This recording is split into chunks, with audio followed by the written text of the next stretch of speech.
It is a city built wrong, by your standards. This city sprawls in a way that no modern calm would be permitted to do, since that would require too many miles of walls.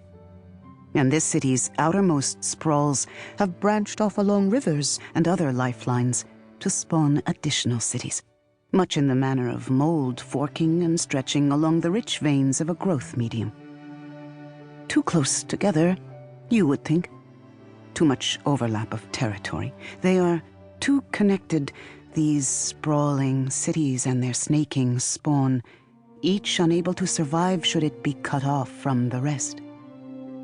Sometimes they have distinct local nicknames, these child cities, especially where they are large or old enough to have spawned child cities of their own. But this is superficial. Your perception of their connectedness is correct. They have the same infrastructure, the same culture, the same hungers and fears. Each city is like the other cities. All of the cities are, effectively, one city. This world, in this now, is the city's name, Sil-Anagist. Can you truly understand what a nation is capable of, child of the stillness? The entirety of old Sansa, once it finally stitches itself together from fragments of the 100 civilizations that live and die between now and then, will be nothing by comparison. Merely a collection of paranoid city-states and communes, agreeing to share sometimes for survival's sake. Ah, the seasons will reduce the world to such miserly dreams. Here now, dreams have no limit. The people of Sil-Anagist have mastered the forces of matter and its composition. They have shaped life itself to fit their whims.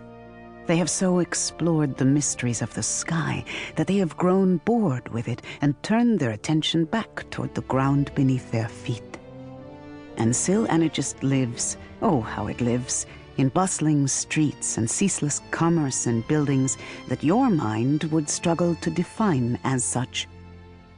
The buildings have walls of patterned cellulose that can barely be seen beneath leaves, moss, grasses, and clusters of fruit or tubers. Some rooftop fly banners that are actually immense unfurled fungus flowers. The streets teem with things you might not recognize as vehicles, except in that they travel and convey. Some crawl on legs like massive arthropods. Some are little more than open platforms that glide on a cushion of resonant potential. Ah, but you would not understand this. Let me say only that these vehicles float a few inches off the ground. No animals draw them. No steam or chemical fuels them. Should something, a pet or child perhaps, pass underneath, it will temporarily cease to exist, then resume on the other side with no interruption of velocity or awareness. No one thinks of this as death. There is one thing you would recognize here, standing up from the core of the city. It is the tallest, brightest thing for miles, and every rail and path connects to it in some way or another. It's your old friend, the amethyst obelisk. It isn't floating. Not yet. It sits, not quite quiescent, in its socket. Now and again it pulses in a way that will be familiar to you from Alia.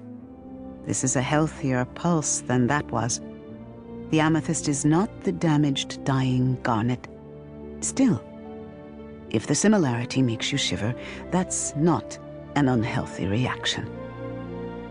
All over the three lands, wherever there is a large enough node of Sil-Anagist, an obelisk sits at the center of each. They dot the face of the world. 256 spiders in 256 webs, feeding each city and being fed in turn. Webs of life, if you want to think of them that way.